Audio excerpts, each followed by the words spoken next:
जय हिंद स्टूडेंट्स, स्वागत है आप सभी का डीसी मैथ्स पे। मैं हूं राकेश कुमार और आज हम पढ़ने वाले हैं चैप्टर नंबर 3 जो कि है आपका एक चर का द्विघात समीकरण, quadratic equation in one variable. इससे पहले कि हम एक्सरसाइज नंबर 1 पे चले, कुछ इंट्रोडक्शन आपके लिए मैं लेके आया हूं क्योंकि उसके बिना आप एक्सरसाइज 1 नहीं कर पाएंगे। चलिए हमेशा की भांति सबसे पहले हम समझते हैं इसका मीनिंग। इसका मीनिंग, इस चैप्टर का मीनिंग कि एक चर का द्विघात समीकरण। और आप जब एक्सरसाइज पे जाते हैं तो वहां लिखा हुआ है कि वर्ग समीकरण को आप छांटिए या उसको चूज करिए, सिलेक्ट करिए। तो ये क्या मामला है? उधर पूछा जा रहा है वर्ग समीकरण और इधर आपको द्विघात समीकरण पढ़ाया जा रहा है। क्या दोनों में कुछ रिलेशन है या दोनों ही एक ही चीज है? बने रहिए मेरे साथ। और आगे बढ़ने से पहले एक छोटी सी रिक्वेस्ट, यदि आपको हमारा काम पसंद आ रहा है तो अपने फ्रेंड के साथ जरूर शेयर कीजिए, और कुछ ज़्यादा ही पसंद आ रहा है तो बिल्कुल सब्सक्राइब करके रख लीजिए, क्योंकि यहाँ पे आपको जो प्रोडक्ट, आपको जो डेटा मिलने वाला है वो बहुत ही सिंपल लैंग्वेज में और समझ आने वाला रहेगा। चलिए बढ़ते हैं आगे। तो द्विघात समीकरण का सीधा सा मतलब स्टूडेंट, ऐसा समीकरण जिसमें आपका जो चर का अधिकतम घात है वो कितना होना चाहिए? 2 होना चाहिए। ऐसा समीकरण अगर मैं लिखूं द्विघात समीकरण, क्वाड्रेटिक इक्वेशन, द्विघात समीकरण, ऐसा समीकरण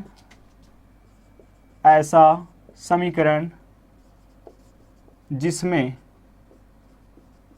चर की उच्चतम घात क्या होना चाहिए? उच्चतम घात आपका 2 हो। ऐसा समीकरण जिसमें चर की उच्चतम घात क्या हो? 2 हो। और यही उच्चतम घात क्या कहलाती है? उस इक्वेशन का डिग्री कहलाता है। याद रखिएगा, डिग्री आपने 9th में पढ़ा होगा। डिग्री ऑफ द पॉलिनोमियल, बहुपदों का जो डिग्री है वो क्या होता है? किसी भी बहुपद का हो या कोई भी पद हो, उसमें जो वेरिएबल की अधिकतम घात होती है वो क्या कहलाता है? उसका आपका डिग्री कहलाता है। तो द्विघात समीकरण ऐसा समीकरण जिसमें चर की घात आपका क्या हो? 2 हो। ये हो गई बातें। अब इसी द्विघात समीकरण को वर्ग समीकरण के नाम से जाना जाता है। इसी द्विघात समीकरण को वर्ग समीकरण के नाम से भी जाना जाता है। याद रखिएगा इस बात को स्टूडेंट, द्विघातीय समीकरण कहें या द्विघात समीकरण करें, एक ही मतलब है। इसी को किस नाम से जाना जाता है? आपका वर्ग समीकरण के नाम से भी जाना जाता है। क्वाड्रेटिक इक्वेशन को किस के नाम से जाना जाता है? आपका स्क्वायर इक्वेशन के नाम से भी जाना जाता है। याद रखिएगा इस बात को। चलिए, ये तो हो गई बातें। अब आगे जो अति महत्वपूर्ण बात है वो है आपका इसका मानक रूप, इसका व्यापक रूप, इसका स्टैंडर्ड फॉर्म क्या होता है। तो इसका अगर बात करें हम व्यापक रूप या मानक रूप की, या मानक रूप, स्टैंडर्ड फॉर्म, तो ये होता है आपका ax² plus bx plus C equal to 0। ax² plus bx plus C. चूंकि हम पढ़ रहे हैं क्या? एक चर का द्विघात समीकरण, वन वेरिएबल, तो क्या हो गया? x यहाँ भी, x यहाँ भी, मतलब कि x दिखाई देगा या तो y दिखाई देगा, कोई एक चर दिखाई देगा जिसमें से उसका जो अधिकतम घात क्या होगा? 2 होगा। चलिए, अब कुछ बातें होती हैं यहाँ पे जो कि हमने पूर्व में भी पढ़ी है, क्योंकि आपने इक्वेशन बनाना और इक्वेशन सॉल्व करना सीख चुका है। चैप्टर नंबर 2 पे काफ़ी आपका प्रैक्टिस हो चुका है। फिर भी यहाँ के दृष्टिकोण से कुछ बातें और आपको सीखनी है, जो कि कुछ इस प्रकार है कि पहली बात अगर की जाए तो यहाँ पे जो x होगा वो क्या होगा? आपका चर होगा, आपका वेरिएबल है, ये वेरिएबल है। चलिए, इसमें कोई डाउट नहीं। या यूं कहें कि x² और x, चलिए एक ही चीज़ है।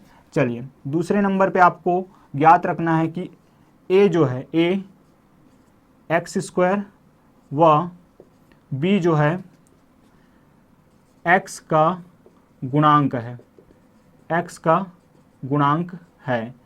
ये हो गए बात। a जो है x² का और b जो है आपका किसका?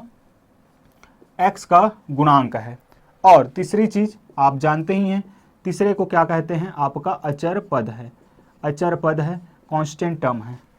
और सबसे महत्वपूर्ण चीज, एक द्विघात समीकरण बना रहेगा तब तक जब तक कि a का मान 0 ना हो। अर्थात अगर नोट करने वाली बात है यहाँ, तो वो ये होता है कि यहाँ a b c क्या हो सकते हैं? आपके वास्तविक संख्याएं हैं ये, वास्तविक संख्याएं हैं, वास्तविक संख्याएं हैं, अर्थात वास्तविक संख्याएं क्या, जिसको हम R से डिनोट करते हैं, रियल नंबर। वास्तविक संख्याएं क्या, वास्तविक संख्याएं, वास्तविक संख्याएं क्या, आपका नेगेटिव जिसमें शामिल हो सकता है, आपका पॉजिटिव शामिल होगा, ज़ीरो भी शामिल होगा, रूट वाली संख्या है कोई शामिल होगा, P/Q फॉर्म भी शामिल होगा। ये आपका क्या होता है, वास्तविक संख्याएं। तो इसमें जो ध्यान देने वाली बात है वो क्या है सर, तो वो ये है कि यहाँ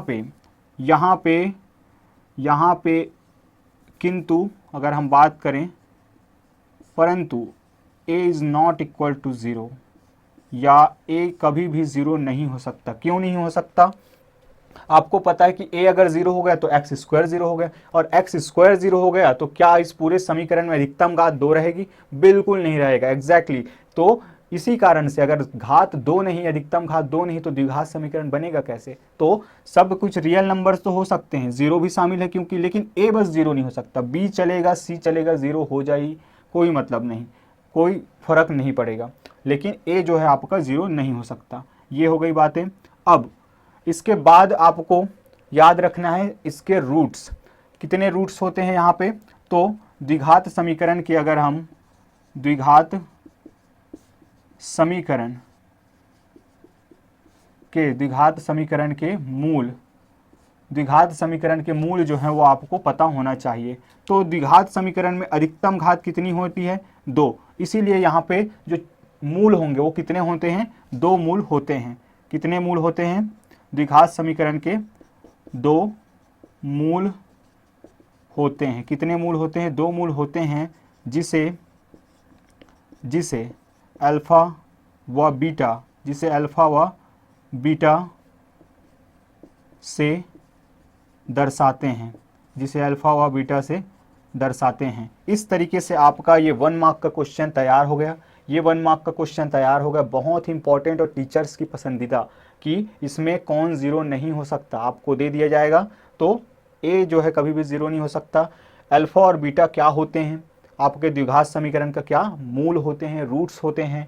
अल्फा और बीटा कितने हैं, 2 हैं। चलिए इस तरीके से हमने कर लिया, बढ़ते हैं आगे, और इतने के हेल्प से अब हम एक्सरसाइज नंबर 1 को करने के लिए पूरी तरीके से तैयार हैं। तो चलिए वहीं पे मिलते हैं और देखते हैं हम एक्सरसाइज नंबर 1 को।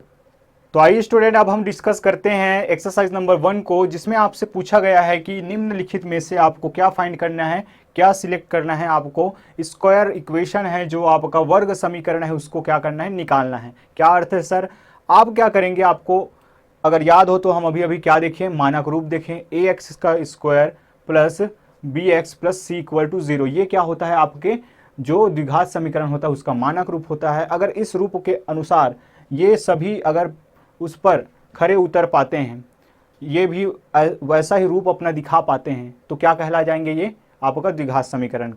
तो चलिए बढ़ते हैं आगे और देखते हैं हम क्या क्या चीज़ें यहाँ फॉलो हो रहा है। अगर यहाँ पे अगर हम बात करें तो एक्स स्क्वायर, मतलब पहला चीज़ तो फॉलो हो गया कि मैक्सिमम पावर कितना होना चाहिए, आपका 2 होना चाहिए। वेरिएबल आपका 1 होना चाहिए, 1 वेरिएबल है, मतलब कि एक्स ही है। तो x square plus 3x minus 2 equal to 0, ये तो है आपका वर्ग समीकरण, ये वर्ग समीकरण है। यहाँ अगर इसकी बात करें तो थोड़ा सा यहाँ पे स्टूडेंट कई बार यहाँ गलती कर जाते हैं कि वे जल्दबाजी करते हैं यहाँ इसको सॉल्व करने के लिए। तो देखिए, इसको ऐसे ही आप आंसर ना दीजिए, क्योंकि ये भी महत्वपूर्ण क्वेश्चनों में से एक है। तो इसको थोड़ा सॉल्व कर लेते हैं। तो क्या हो जाएगा, ये x square plus 1/x is equal to 1, क्योंकि यहाँ पे स्टूडेंट गलती करता है कि एक्स स्क्वायर जैसे ही देखता है वो और क्या लगा देता है कि ये द्विघात समीकरण होगा, किंतु ऐसा नहीं है।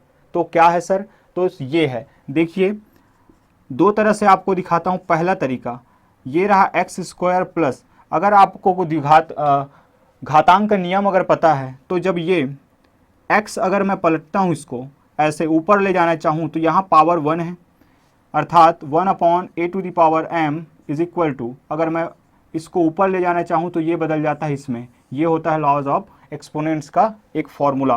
तो यहाँ से ये क्या हो जाएगा, x⁻⁻1 इक्वल टू 1। अब हम जानते हैं कि वेरिएबल का जो पावर होता है वो क्या होना चाहिए, होल नंबर ही होना चाहिए, होल नंबर ही होना चाहिए।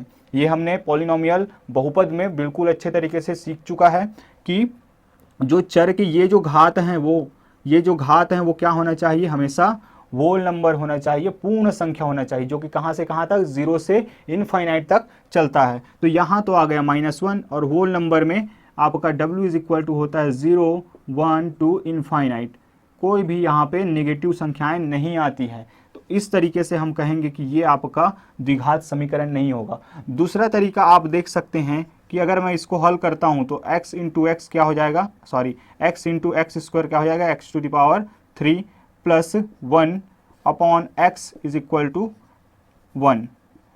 इसको अगर थोड़ा सॉल्व भी कर लें, और सॉल्व करने की ज़रूरत ही क्या, यहाँ तो अगर पावर 3 दिख गया मतलब बात ही खत्म हो गया। हम पावर 2 के लिए पढ़ रहे हैं, पावर 3 दिख गया तो यहाँ से तो ये क्या होगा, ये आपका द्विघात समीकरण नहीं होगा। और इसी के साथ इस पे ज़रा एक स्टार मार्क लगा लीजिए, क्योंकि ये आपके एग्जाम पॉइंट ऑफ व्यू से अच्छा क्वेश्चन बन सकता है, या आपके टेस्ट वगैरह में मंथली टेस्ट जो चलेंगे वहाँ पे आपको देखने को मिल सकता है। बढ़ते हैं आगे। यहाँ की बात की जाए तो 9x square minus 10x minus 20 is equal to 2। यहाँ तो चीज़ें क्लियर हैं, ये आपका द्विघात समीकरण होगा। फिर से यहाँ अगर देखें तो x square minus 3 root x plus 2। अब यहाँ पे देखिए स्टूडेंट क्या होगा, तो यहाँ पे भी ये द्विघात समीकरण आपका नहीं होगा, द्विघात समीकरण नहीं होगा, ये भी नहीं है, ये भी नहीं होगा। क्यों नहीं होगा, तो फिर से वही बातें कि जो वेरिएबल है, जो चर है, उसका जो घात है वो क्या नहीं हो सकता, आपका होल नंबर के अलावा कुछ भी नहीं हो सकता। और यहाँ की अगर हम बात करें तो आपका ये क्या हो रहा है, होल नंबर के अलावा यहाँ पे आपको रूट, और रूट का पावर क्या होता है, किसी भी रूट का पावर क्या होता है, x टू द पावर 1/2, और 1/2 मतलब p/q वाला फॉर्म, p/q वाला फॉर्म मतलब परिमेय संख्या, और परिमेय संख्या तो अलाउ नहीं है। इस तरीके से हम कह सकते हैं कि ये समीकरण भी आपका द्विघात समीकरण नहीं है। बढ़ते हैं आगे। अब इस समीकरण को देखिए, तो फिर से मैं वही कहूँगा कि बिना सॉल्व किए, बिना आप ये ना कहें कि ये होगा या नहीं होगा। देखिए क्या होता है इसका सल्यूशन, अगर हम देखें तो यहाँ से x का जब x के साथ मल्टीप्लाई करेंगे, चलिए यहाँ एक बार लिख लेता हूँ इस चीज़ को, इस समीकरण को अगर हम देखें तो सॉल्व करते हैं। x का जब x के साथ मल्टीप्लाई होगा, इसके नीचे कुछ नहीं मतलब 1, तो दोनों का एलसीएम क्या हो जाएगा, x हो जाएगा। x का x के साथ मल्टीप्लाई करने पर x स्क्वायर आएगा, माइनस 1 का जब 2 के साथ मल्टीप्लिकेशन हम करते हैं, इनका दोनों का मल्टीप्लाई करेंगे तो 2 आ जाएगा, और यहाँ आ जाएगा आपका माइनस x। आगे जब हम इसको सॉल्व करते हैं तो x जब इसके साथ जाएगा तो मल्टीप्लाई होगा, तो x square minus 2 equal to x into x minus x square.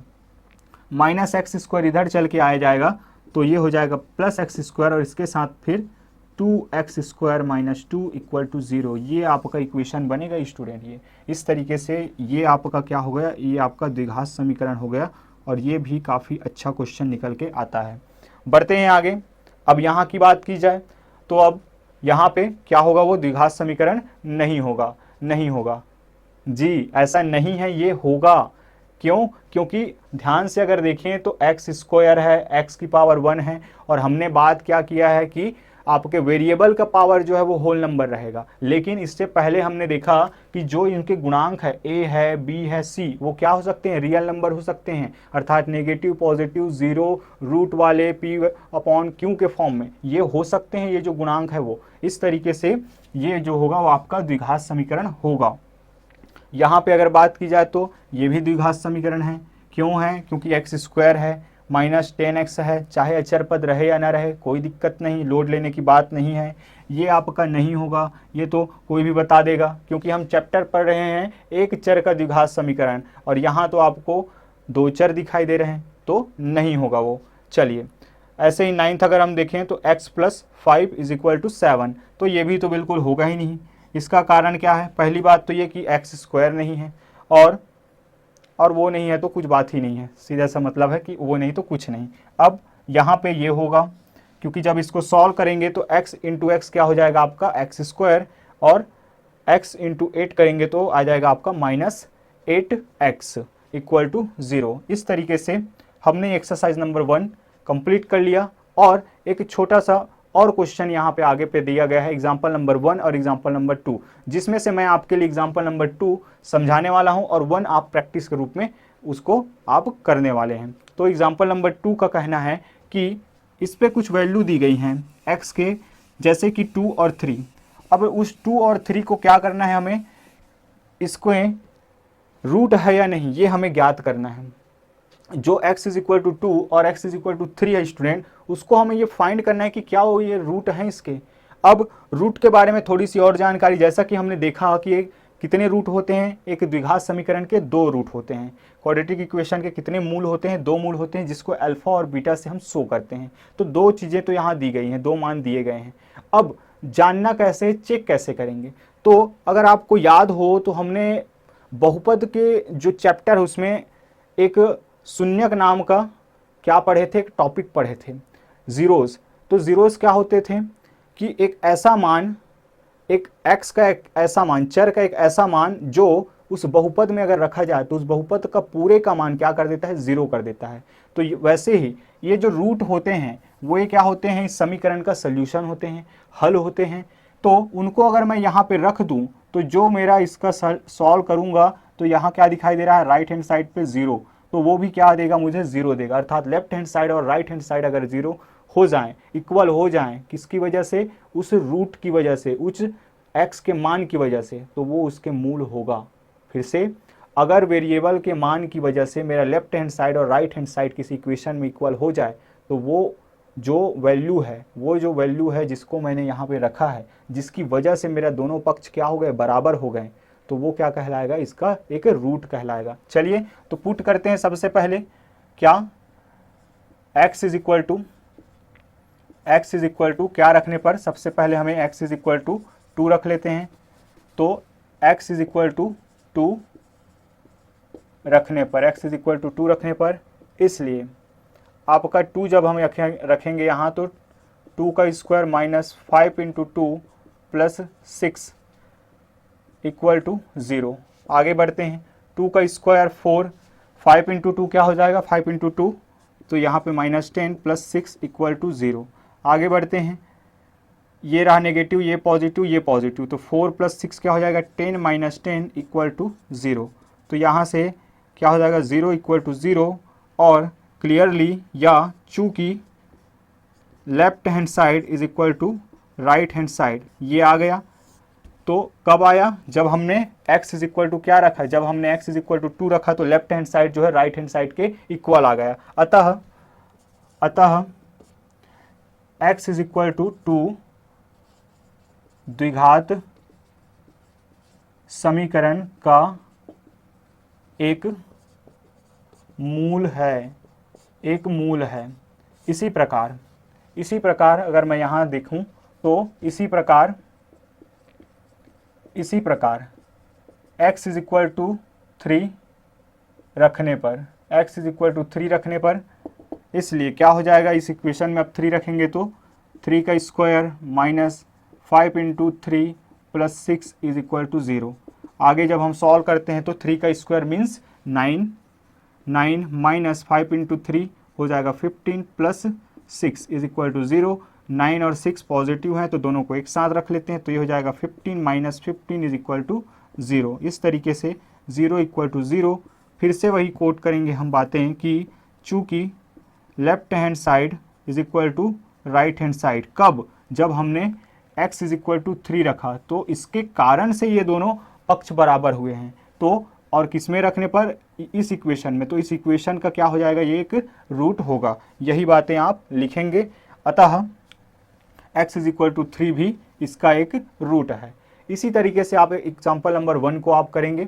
बढ़ते हैं आगे, और अब हम देखने वाले हैं स्टूडेंट इसके बाद कि द्विघात समीकरण को हल कैसे करेंगे, क्योंकि ये बड़ा प्रश्न आता है कि ये तो हो गया चेक करने वाली बात कि आखिर हम मूल कैसे निकालेंगे, कि हल कैसे निकालेंगे। तो यहाँ भी आपको 3 मेथड पढ़ना है, जैसा कि हमने पिछले चैप्टर में 3 मेथड पढ़े थे, यहाँ भी आपको 3 मेथड पढ़ना है उसमें से, और तीनों ही बहुत ज़्यादा इम्पॉर्टेंट है।